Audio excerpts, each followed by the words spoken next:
শাহজাহান হয়ে তাজমহল দিতাম যদি, স্বর্ণ পাহাড় এনে তোমায় দিতাম যদি, শাহজাহান হয়ে তাজমহল দিতাম যদি, স্বর্ণ পাহাড় এনে তোমায় দিতাম।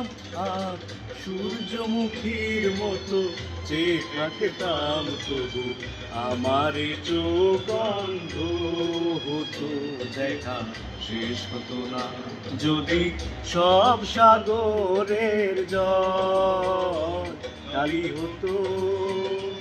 আমি পৃথিবীর সব গাছ লিখনি হতো, আর সারাটি জীবন যদি লিখে যেতাম তবু তোমার আমার প্রেমের কথা লেখা শেষ হতো না যদি সব সাগরের জল কালি হতো।